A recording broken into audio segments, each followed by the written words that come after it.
At 8:44 a.m. on June 15, 1944, First Lieutenant Frank Tachsky crouched in a Higgins boat 300 yards from Saipan's southern beaches as Japanese artillery shells exploded in the surf around him. The 29-year-old Marine officer from New Brighton, Pennsylvania, commanded 40 men behind him, every single one selected from the Brig or punishment details, and their mission required them to work alone behind enemy lines for days at a time against an island garrison estimated at 30,000 Japanese troops. Tachsky's scout sniper platoon had trained for 6 months at Camp Tarawa in Hawaii, but Saipan would be their first combat operation, and Marine Corps planners had already calculated that scout sniper casualties in the Pacific Theater averaged 73%. The platoon behind Tachsky represented the Marine Corps' second experiment with elite reconnaissance units. After the bloody Battle of Tarawa 7 months earlier, Colonel James Risley of the 6th Marine Regiment had requested permission to form a specialized scout sniper platoon. The Marine Corps had lost 994 men at Tarawa in just 76 hours. Risley believed that better intelligence about Japanese fortifications could reduce those casualties. He needed men who could kill silently, map enemy positions, and survive alone in hostile territory. Standard Marine training produced excellent riflemen and assault troops, but Risley needed something different. He needed men who thought for themselves, who ignored rules, who fought dirty. He found them in the punishment details. Tachsky had specific recruiting criteria. When 2 Marines got into a fight, the winner went to the Brig, while the loser went to the infirmary. Tachsky wanted the winner. A man with a disciplinary record for brawling had proven he could handle himself in close combat. The Marine Corps called such men troublemakers. Tachsky called them survivors. Over 2 months at Camp Tarawa, he assembled 42 Marines from various punishment details across the 2nd Marine Division. The youngest was 17, the oldest was 34. Most had criminal records before joining the Marines. Several had been arrested for theft, assault, or fighting. One had been a professional boxer. Another had worked as a bodyguard for a Chicago gangster. The Marine Corps had given these men a choice: military prison or combat duty. They chose combat. Training at Camp Tarawa focused on skills the regular Marine Corps did not teach. Silent killing techniques with knives and bare hands, how to approach a sentry from behind and break his neck without making sound, how to move through jungle terrain without disturbing vegetation, how to read Japanese maps and documents, how to call in naval gunfire and artillery strikes. The platoon practiced with M1903 Springfield rifles fitted with 8-power inertial scopes. They learned to shoot from 600 yards and hit a man-sized target. They trained with bazookas, learning to destroy tanks and fortified positions. They studied Japanese tactics, learning how the enemy defended islands and where they positioned troops. The platoon also learned to steal. Marines were notorious thieves by necessity. The Marine Corps was the poorest equipped branch of the American military in 1944. Marines received surplus weapons from World War I, outdated equipment, and inadequate rations. To survive, they stole from better supplied Army and Navy units. Tachsky's men excelled at theft. They raided Army supply depots for food, Navy warehouses for equipment, and even stole jeeps and trucks. Other Marines in the 6th Regiment nicknamed them the 40 Thieves. The name stuck. By June 1944, the 40 Thieves had completed their training. They knew how to fight, how to hide, and how to kill without making noise. They had memorized Japanese fortification patterns and studied aerial photographs of Saipan. They understood their mission: land with the first assault wave, push inland ahead of the main force, locate Japanese positions and radio coordinates back to artillery and naval gunfire units, then disappear into the jungle and continue mapping enemy fortifications. Days at a time behind enemy lines, no support, no rescue if captured. The intelligence briefings had been clear about what awaited them. Saipan was the first Japanese territory the Americans would invade. The island was considered part of Japan itself, not occupied territory. The Japanese would defend it with suicidal determination. The garrison included 30,000 Imperial Army and Navy troops, plus thousands of armed civilians. The island measured 14 miles long and 5 miles wide.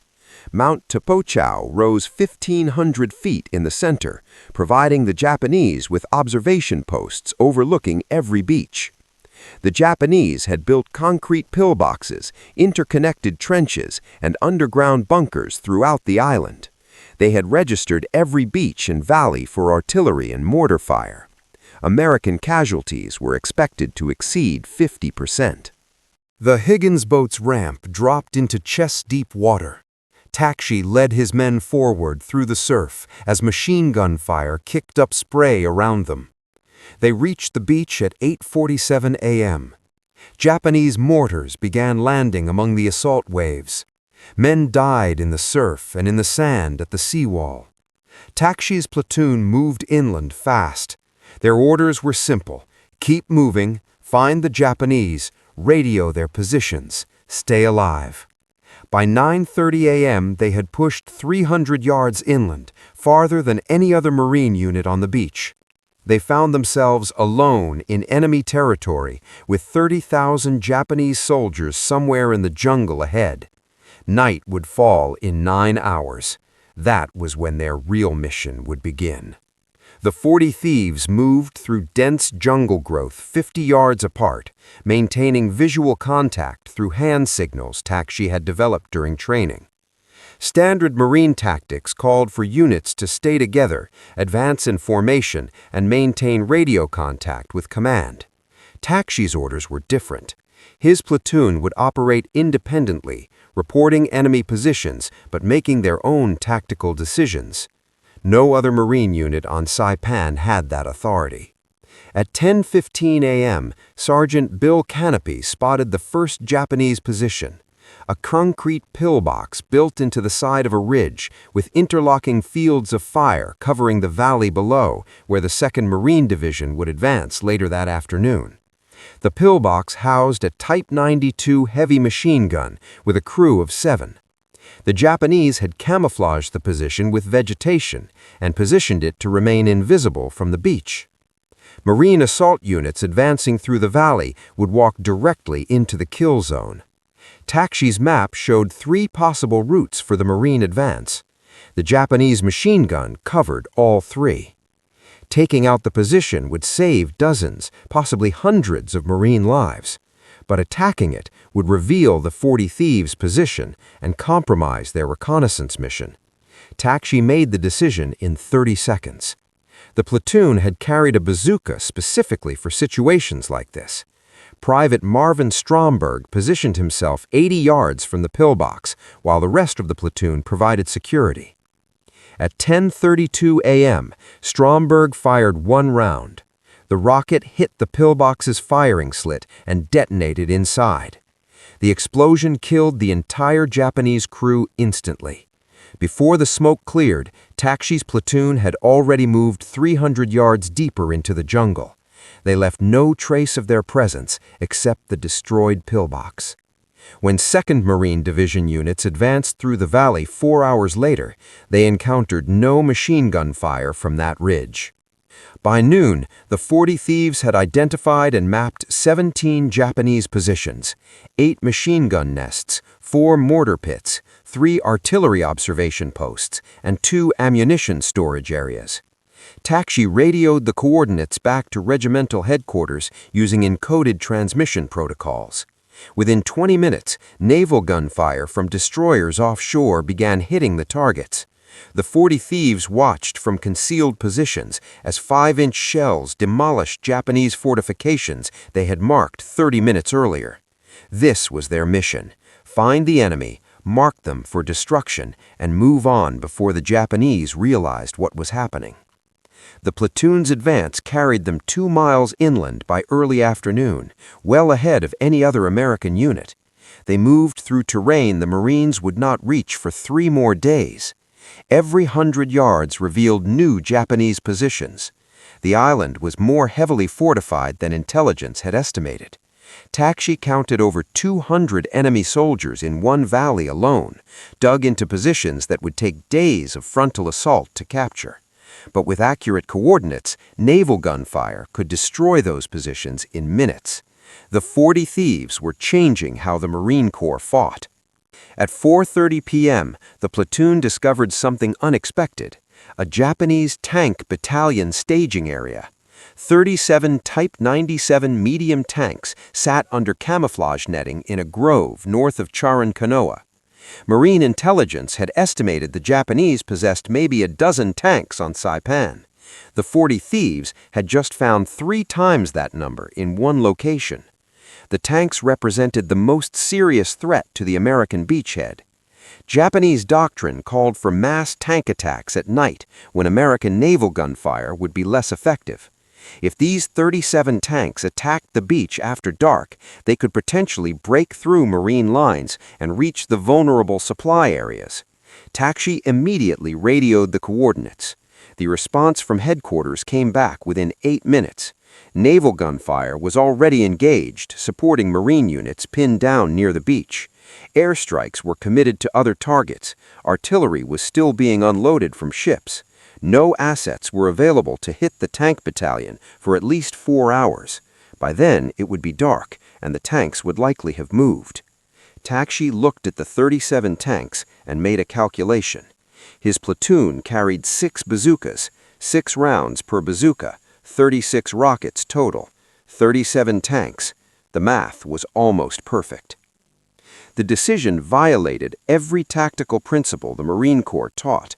A 40-man unit does not attack a tank battalion. But Tachsky had not recruited Marines who followed principles. He had recruited men who fought dirty and survived. At 4:25 p.m., he gave the order to prepare for assault. The 40 Thieves would attack the tank battalion themselves. If they succeeded, they would prevent a potential disaster at the beachhead. If they failed, 40 men would die, and no one would ever know what happened to them in that jungle grove. Stromberg checked his bazooka and counted his rockets. 6 shots to kill 6 tanks, then it would come down to close combat.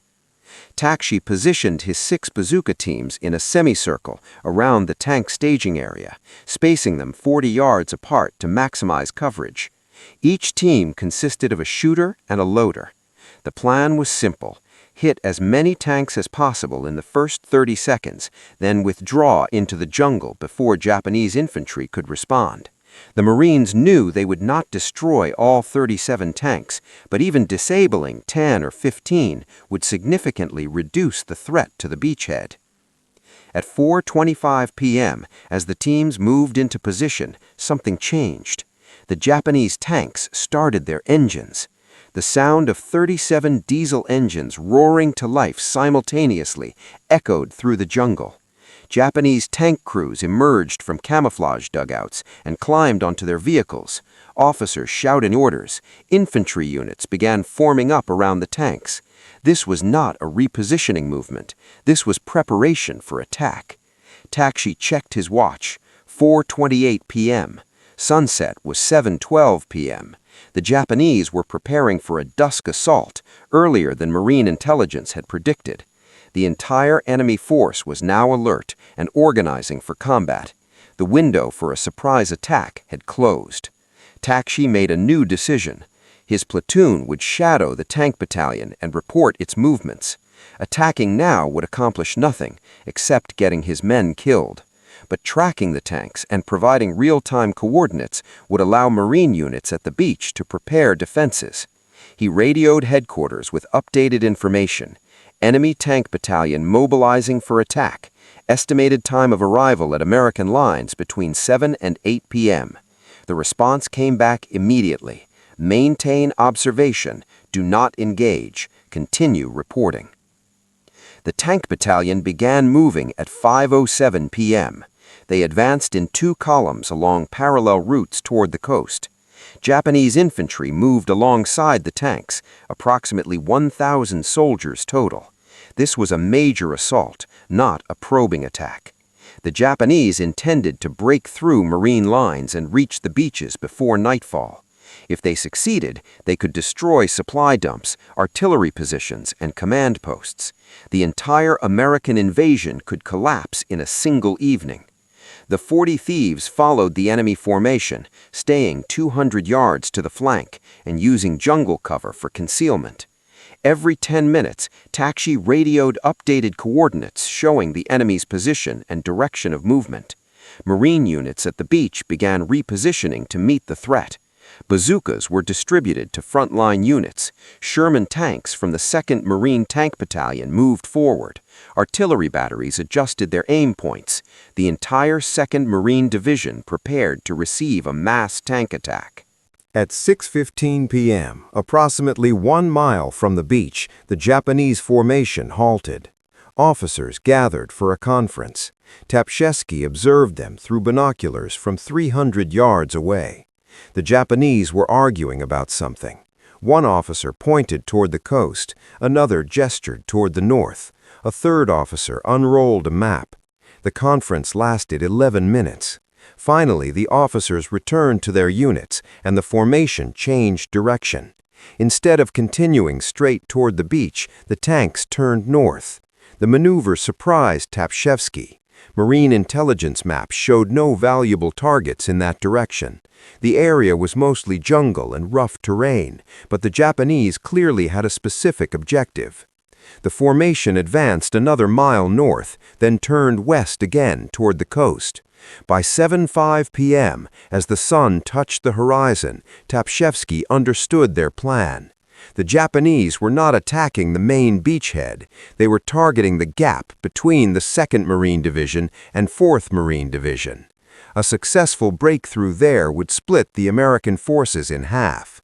Tachsky radioed the warning, but the Japanese had chosen their timing perfectly. Dusk was falling. Radio communication became difficult as Marine units shifted frequencies for night operations. Artillery batteries were in the middle of ammunition resupply. Sherman tanks were refueling. The gap between divisions was defended by just 2 Marine companies, approximately 340 men, against 37 tanks and 1,000 Japanese infantry. At 7:23 p.m., the Japanese attack began. The 40 Thieves watched from elevated ground as enemy tanks rolled forward through the twilight. Marine defensive positions erupted with bazooka fire. The first 3 Japanese tanks exploded in flames, but 34 more kept coming. Japanese infantry charged behind the tanks, screaming and firing. Marines fell back from their initial positions. The Japanese breakthrough was succeeding. Within 15 minutes, enemy tanks would reach the beach. Tachsky looked at his 6 bazookas and the 34 tanks below. Then he saw something that changed everything. One Japanese tank had separated from the main formation and was heading directly toward the 6th Marine Regiment's command post, where Colonel Risley was coordinating the entire divisional response. The Type 97 tank moved through the darkness at approximately 15 miles per hour, following a ravine that led directly to the command post location. The Japanese commander had identified a weakness in Marine defenses, a 200-yard gap where jungle terrain prevented easy positioning of anti-tank weapons. If the tank reached the command post, it could destroy radio equipment, kill senior officers, and paralyze the entire regimental response to the main attack. Colonel Risley and his staff were approximately 400 yards away, completely unaware of the approaching threat. Tachsky had maybe 3 minutes to act. He grabbed Private Herbert Hayes, the best bazooka shooter in the platoon. Hayes had destroyed 6 targets during training at Camp Tarawa without missing a single shot. But training targets did not move, did not shoot back, and did not have armor plating designed to deflect rockets. The Type 97's frontal armor was 50 millimeters thick, enough to potentially deflect a bazooka round fired at the wrong angle. Hayes would need a perfect side shot to guarantee penetration. Tachsky and Hayes moved down the slope at a dead run, racing to intercept the tank before it reached the command post. They reached a position 30 yards from the tank's projected path at 7:31 p.m. Hayes dropped prone and aimed the bazooka. The tank emerged from the ravine 20 seconds later. Its turret was rotating, searching for targets. The commander stood in the open hatch, scanning the darkness with binoculars. Hayes waited. A moving tank was harder to hit than a stationary one. He needed the perfect moment. The tank continued forward, 25 yards, 20 yards, 15 yards. Then it stopped. The engine idled. The commander was checking his map, trying to confirm his position. Hayes fired at 7:32 p.m. The rocket hit the tank's left side, just below the turret ring, exactly where the armor was thinnest. The shaped charge penetrated and detonated inside the crew compartment. The explosion killed all 4 crew members instantly. The tank's ammunition cooked off 6 seconds later, and the entire vehicle erupted in flames. The fireball lit up the jungle for 300 yards in every direction. Japanese infantry advancing nearby saw the explosion and assumed they had encountered a major Marine defensive position. They redirected their assault away from the command post and toward what they thought was a larger threat. Tachsky's bazooka shot had accomplished more than destroying one tank. It had inadvertently misdirected an entire Japanese infantry battalion away from the most vulnerable point in Marine defenses. The command post remained secure. Colonel Risley continued coordinating the divisional response. But the bazooka's muzzle flash had revealed Tachsky's position to every Japanese soldier within 500 yards. Enemy machine gun fire began raking the area where the 40 thieves were positioned. Mortar rounds started falling. The platoon had to withdraw immediately or risk being overrun. The withdrawal through jungle in darkness while under fire tested everything the 40 thieves had trained for. Standard procedure called for units to stay together and move as a group, but jungle terrain and enemy fire made that impossible. The platoon split into small teams of 4 or 5 men each, moving independently toward predetermined rally points. Japanese patrols were everywhere, searching for the Marines who had destroyed their tank. Several times 40 Thieves teams found themselves within yards of enemy soldiers. They relied on silent movement and concealment rather than engaging. One firefight would reveal their position and bring overwhelming enemy response. Private Stromberg's team encountered a Japanese patrol at 8:05 p.m. 7 enemy soldiers moving through the jungle, searching with flashlights. Stromberg and 3 other Marines lay motionless in undergrowth as the patrol passed within 10 feet of their position. One Japanese soldier stopped and looked directly at the spot where Stromberg was hiding. The Marine held his breath. The Japanese soldier stood there for 43 seconds, staring into the darkness. Finally, he moved on. The patrol continued past the Americans without detecting them. By 9 p.m., approximately half of the 40 thieves had reached the primary rally point, a small clearing 600 yards behind Marine lines. Tachsky counted 23 men. 17 were still missing. They could be dead, captured, or simply lost in the darkness. Standard Marine procedure called for units to wait at rally points for up to 2 hours for missing personnel. But the rally point was too close to Japanese positions. Enemy patrols were actively searching the area. Tachsky made the decision to move the assembled group back to Marine lines and send small rescue teams to search for the missing men after dawn. The group moved toward friendly positions at 9:17 p.m. They approached Marine lines carefully, knowing that nervous sentries often shot at anything moving in darkness. Tachsky used the pre-arranged recognition signal, 3 short whistles followed by 2 long ones. Marine sentries challenged him. Tachsky responded with the correct password. The 40 thieves crossed into friendly territory at 9:41 p.m. 23 men had made it back. 17 were still out there somewhere in the dark. The Japanese tank attack continued through the night. Marine defensive positions along the beach reported enemy armor probing their lines until 3:14 a.m. American bazookas destroyed 11 tanks. Sherman tanks from the 2nd Marine Tank Battalion knocked out 9 more. Artillery fire disabled another 7.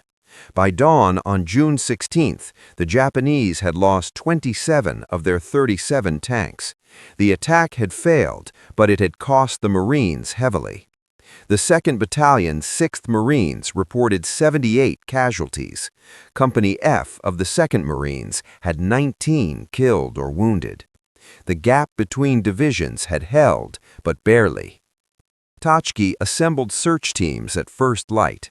Each team consisted of 4 men with orders to locate the missing 17 Marines and return by noon.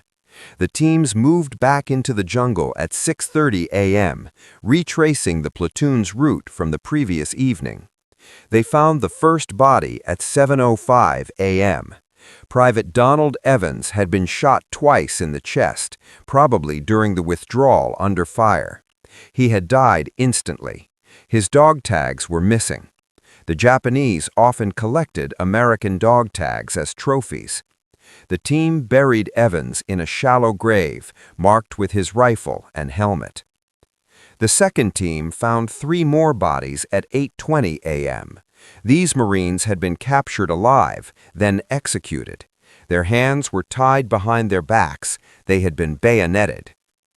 Japanese forces on Saipan rarely took prisoners. The Imperial Army considered surrender dishonorable and extended that contempt to enemy soldiers who surrender. But these 3 Marines had not surrendered. They had been wounded, captured, and murdered. The search team reported the discovery to Tachsky by radio. He ordered them to continue searching for the remaining 13 missing men. By 10 a.m., search teams had located 6 of the missing Marines alive. They had become separated during the night withdrawal, but had successfully evaded Japanese patrols and reached Marine lines at different locations. That brought the count to 29 men accounted for. 13 were still missing.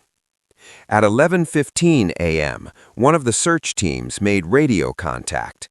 They had found 5 more Marines hiding in a cave system approximately 1 mile behind Japanese lines. The Marines were alive, but pinned down by enemy patrols. They could not move without being detected. Tachsky faced another decision. He could request artillery support to create a diversion, allowing the trapped Marines to escape. But artillery fire would alert the Japanese to American interest in that specific location, potentially leading to increased patrols and making future rescue attempts impossible. Or he could send a rescue team immediately, relying on stealth and speed to extract the trapped men before Japanese forces could respond. The first option was safer, but slower. The second option was faster, but riskier. Tachsky chose speed. He assembled a 6-man rescue team and moved out at 11:47 a.m. The team reached the cave system at 12:33 p.m. The trapped 5 Marines were exhausted and dehydrated, but uninjured. They had spent the night listening to Japanese patrols pass within yards of their hiding position. One Marine had malaria and was running a fever of 103 degrees. Another had dysentery and could barely walk. The rescue team distributed water and medical supplies, then prepared to move. The extraction required the team to cover 1 mile through Japanese-controlled territory in broad daylight. Standard Marine tactics called for moving in darkness, but the trapped Marines could not survive another 12 hours without medical attention. The fever case needed immediate evacuation. The dysentery case was severely dehydrated. Tachsky decided to move immediately and rely on speed rather than concealment. The combined group of 11 Marines began moving toward friendly lines at 12:05 p.m. They made it 400 yards before encountering a Japanese patrol, 20 enemy soldiers moving through the jungle in a standard search formation. The Marines had two choices: hide and hope the patrol passed without detecting them, or ambush the patrol and eliminate the threat. Hiding risked discovery. Ambushing risked bringing more Japanese troops to investigate gunfire. Tachsky chose ambush. The element of surprise would give the Marines a brief advantage if they could eliminate the entire patrol in 30 seconds before anyone could fire a shot or radio for help. They might escape undetected. Tachsky positioned themselves in a classic L-shaped ambush formation. 8 men along the patrol's line of march, 3 men at the end of the L to catch anyone who tried to escape. The Japanese walked directly into the kill zone at 1:23 p.m. Tachsky gave the signal. 11 Marines opened fire simultaneously. The Japanese patrol was destroyed in 7 seconds. 20 enemy soldiers killed, no survivors, no radio transmissions. But the gunfire had been heard for at least half a mile in every direction. Japanese units throughout the area would be converging on this location within minutes. The Marines moved at a full run, abandoning stealth for speed. Behind them, Japanese voices shouted commands, whistles blew. The sound of enemy units mobilizing echoed through the jungle. Tachsky estimated they might have maybe 5 minutes before Japanese forces surrounded them. The nearest Marine defensive position was 800 yards away across open ground that offered minimal cover.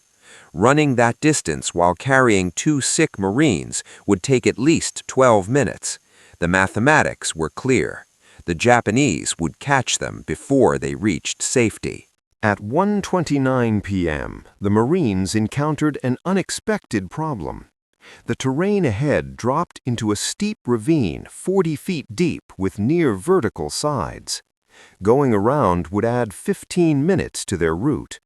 Going down and back up would slow them significantly, but staying on the ridge meant certain contact with pursuing Japanese forces. Tachsky chose the ravine. The Marines descended the slope, half sliding and half climbing, supporting the 2 sick men between them. They reached the bottom at 1:33 p.m. Japanese soldiers appeared on the ridge above them 60 seconds later. The Japanese opened fire from elevated positions, shooting down into the ravine. Bullets ricocheted off rocks. One Marine was hit in the leg. Another took shrapnel from a grenade that exploded on the ravine floor. The Marines returned fire while continuing to move, using boulders and vegetation for cover. The ravine channeled them in one direction, eliminating tactical options. They could only move forward and hope to reach the far end before the Japanese descended and engaged them at close range. At 1:38 p.m., they spotted the problem. The ravine ended in a box canyon, no exit. The Marines were trapped. Japanese soldiers began descending into the ravine from multiple points, moving to surround the trapped Americans. Tachsky counted at least 40 enemy soldiers visible, with more arriving every minute. His 11 Marines had maybe 200 rounds of ammunition total between them. The 2 sick Marines could not fight effectively. That left 9 combat-effective men against a force that was growing rapidly. Artillery support was impossible because the Marines were too close to Japanese positions. Airstrikes could not be called in without risking hitting friendly forces. The 40 thieves were on their own. Tachsky noticed something the Japanese had missed. The box canyon's rear wall was not solid rock. Vegetation growing at the base suggested water seepage, which meant a crack or fissure in the stone. He sent 2 Marines to investigate, while the rest of the team established defensive positions. The 2 Marines reported back at 1:44 p.m. There was a narrow opening behind the vegetation, barely wide enough for a man to squeeze through. Beyond the opening, the fissure widened into a passageway that appeared to lead upward through the rock. The Marines began moving through the opening one at a time, pushing the 2 sick men through first. The passage was tight enough that men had to remove their packs and drag them behind. It was completely dark inside. They moved by touch, following the Marine ahead. The passage climbed steeply upward through solid rock. Behind them, they could hear Japanese soldiers entering the box canyon, calling to each other as they searched for the Americans who had seemingly disappeared. The passage emerged onto the opposite side of the ridge at 2:07 p.m., 400 yards from where they had entered. The Marines found themselves behind Japanese lines, but with the enemy focused on searching the ravine below. They moved quickly toward Marine positions, covering the final 600 yards in 8 minutes. They approached friendly lines using proper recognition signals and crossed into American-held territory at 2:23 p.m. All 11 Marines reached safety. The 2 sick men were immediately evacuated to medical stations. That brought the total to 34 Marines accounted for. 8 remained missing. As the day progressed, 3 more were found alive, having successfully evaded capture and reached Marine lines independently. 2 more bodies were discovered by advancing Marine units. That left 3 Marines still unaccounted for by nightfall on June 16, 1944. They were officially listed as missing in action. The 40 thieves had lost at least 6 men killed in their first 48 hours on Saipan. Another 3 were missing and presumed dead. That represented a 22% casualty rate. Despite the losses, the platoon had accomplished their mission. They had identified over 200 Japanese positions, called in coordinates that destroyed dozens of enemy fortifications, prevented a tank from reaching the regimental command post, and provided critical intelligence on enemy movements. Colonel Risley sent a message to Tachsky. At 1800 hours, the 40 thieves would have 1 night to rest, resupply, and integrate replacements. At dawn on June 17th, they would return to the jungle. This time, their mission would take them even deeper behind enemy lines. The Japanese garrison on Saipan still numbered approximately 29,000 troops. The 40 thieves now numbered 37 men. At 5:30 hours on June 17th, the 40 thieves moved out from Marine lines in complete darkness. Their objective was a ridge system 3 miles inland that Marine intelligence believed contained Japanese artillery positions. Those guns had been shelling American positions continuously for 2 days, killing dozens of Marines and disrupting supply operations. Aerial reconnaissance could not locate the guns because the Japanese had camouflaged them inside caves. Only ground reconnaissance could find them. The mission required the 40 thieves to penetrate deeper behind enemy lines than any American unit had yet gone on Saipan. The platoon moved in complete silence, using hand signals for communication. They covered the first mile in 47 minutes without encountering Japanese patrols. The second mile took longer because the terrain became increasingly difficult. Steep slopes, dense vegetation, and rocky ground slowed their advance. They reached the target ridge system at 8:15 a.m. and began systematic reconnaissance. The ridge stretched for approximately 2 miles and rose 600 feet above the surrounding jungle. Japanese positions were everywhere. Tachsky counted 8 cave entrances large enough to hide artillery pieces. The caves were connected by tunnels that allowed the Japanese to move guns between positions, fire several rounds, then relocate before American counterfire could respond. This explained why Marine artillery had failed to destroy the enemy guns. They were shooting at positions the Japanese had already abandoned. Finding the guns was only part of the mission. The 40 Thieves also needed to map the tunnel system so Marine assault units would know how to attack when they reached this area. Mapping the tunnels required entering them. At 9:40 hours, Corporal Roscoe Mullins and Private Stromberg volunteered to penetrate the cave system, while the rest of the platoon provided security outside. The two Marines entered the largest cave opening and moved into darkness using small flashlights shielded from being visible more than a few feet away. The cave extended 200 feet into the ridge before branching into multiple passages. They could hear Japanese voices echoing from somewhere deeper in the system. Water dripped from the ceiling. The air smelled of gunpowder and human waste. They found the first artillery piece at 10:12 a.m., a Type 91 105mm howitzer positioned 30 feet inside a side passage with ammunition stored in recesses carved into the rock. The gun crew was absent, probably sleeping in a different section of the cave system. Mullins and Stromberg marked the location on their map and continued deeper. They discovered 2 more guns in the next 40 minutes, plus a command post, an ammunition magazine containing approximately 2,000 rounds, and sleeping quarters for at least 60 soldiers. The tunnel system was far more extensive than intelligence had estimated.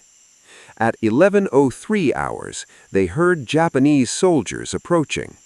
Mullins and Stromberg had maybe 15 seconds to find concealment before being discovered. They pressed themselves into a small alcove and remained motionless as a dozen Japanese soldiers walked past, conversing in Japanese. The soldiers passed within 3 feet without detecting the Americans. After the patrol moved on, the two Marines decided to exit the cave system. They had gathered enough intelligence. Staying longer risked capture or discovery. They emerged at 11:27 hours and rejoined the platoon. Tachsky examined their map. The tunnel system connected all 8 cave entrances and contained at least 6 artillery pieces, possibly more. Standard Marine assault tactics would fail against this position. Infantry could not storm the caves because machine guns covered every entrance. Artillery fire would be ineffective because the caves were too deep. The only solution was to seal the entrances, trapping the Japanese inside, then systematically destroy each sealed position with demolitions. But that required Marine engineers with explosives, and those units were still days away from reaching this area. At 12:15 hours, the platoon began moving toward their secondary objective, the town of Garapan, Saipan's administrative capital before the war. Marine intelligence wanted to know if Japanese forces were defending the town or if they had withdrawn to more defensible positions inland. Reaching Garapan required crossing 4 miles of enemy-controlled territory in broad daylight, but the 40 Thieves had successfully operated undetected for over 30 hours. Tachsky believed they could complete one more reconnaissance mission before withdrawing to Marine lines. They approached Garapan from the east at 15:40 hours. The town had been heavily bombed by American aircraft and shelled by naval gunfire. Most buildings were destroyed or damaged, but the 40 Thieves could see Japanese soldiers moving through the ruins, indicating the enemy still maintained a presence. Tachsky needed closer reconnaissance to determine enemy strength and positions. At 16:05 hours, he made a decision that would become legendary in Marine Corps history. 5 Marines would enter Garapan in broad daylight, conduct reconnaissance, and return with intelligence. The mission was virtually suicidal, but it was also exactly the kind of operation the 40 Thieves had been created to perform. Tachsky selected 4 Marines for the Garapan reconnaissance: Stromberg, Mullins, Corporal Ira Lee, and Private Don Evans, 5 men total, including himself. They removed all equipment that might make noise: canteens, extra ammunition, grenades. They carried only rifles, knives, and sidearms. At 16:23 hours, they moved toward Garapan's eastern edge. The ruins provided excellent cover, but also concealed Japanese positions. Every destroyed building could hide enemy soldiers. Every pile of rubble could be a defensive position. They entered the town at 16:41 hours, moving through back streets and staying in shadows. Japanese soldiers were everywhere. The Marines counted at least 200 enemy troops visible in the town center, with probably hundreds more in surrounding buildings. The Japanese were not defending Garapan as a fortified position. They were using it as a staging area for counterattacks against American forces. The distinction was important. Marine commanders planning to assault Garapan would need to know they would face mobile enemy units rather than fixed fortifications. At 17:08 hours, Tachsky spotted something unexpected: 5 bicycles leaning against a partially destroyed building. Japanese military bicycles, the type officers used for transportation between positions. An idea formed immediately: 5 bicycles, 5 Marines. They could conduct their reconnaissance while riding through town like Japanese soldiers moving between positions. In the chaos and destruction of Garapan, 5 men on bicycles would attract less attention than 5 men on foot trying to hide. The plan was audacious and completely violated standard reconnaissance procedures. Tachsky approved it instantly.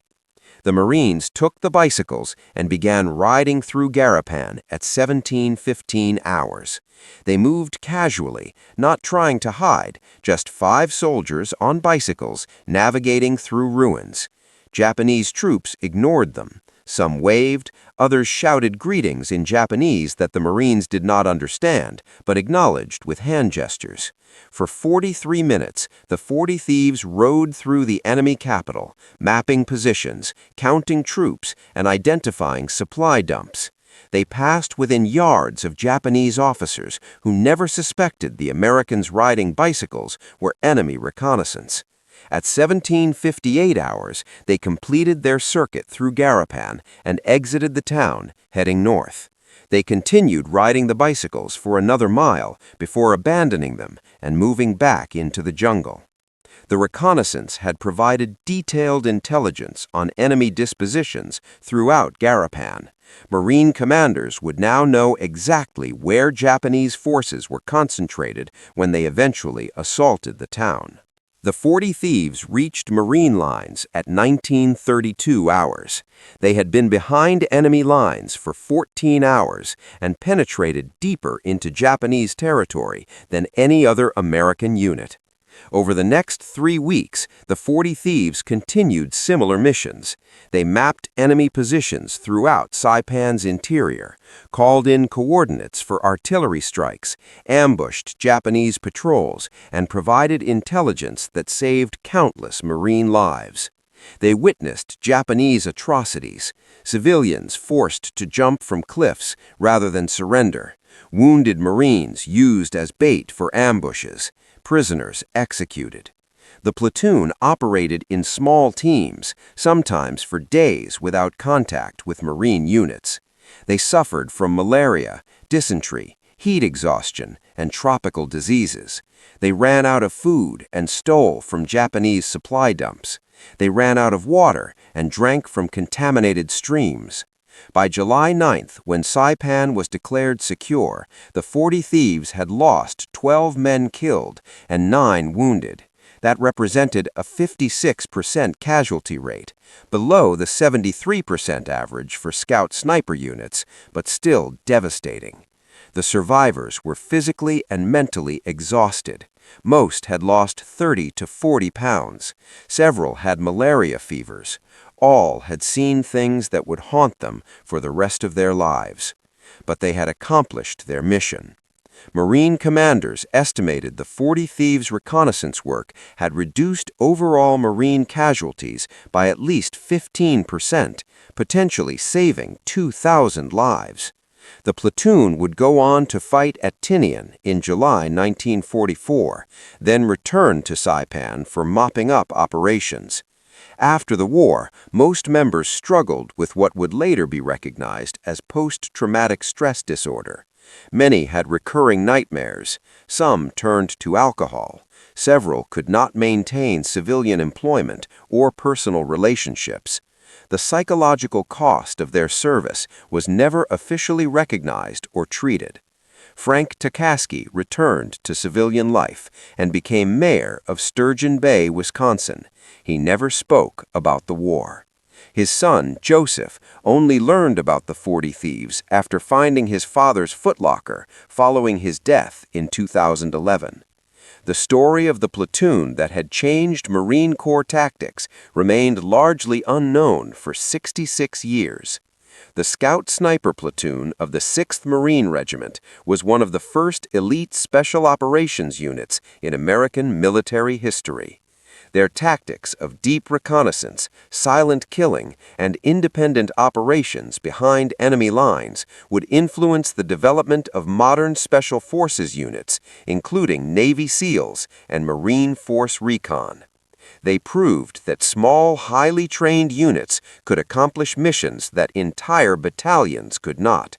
40 men recruited from Brig and punishment details became one of the most effective combat units in the Pacific War.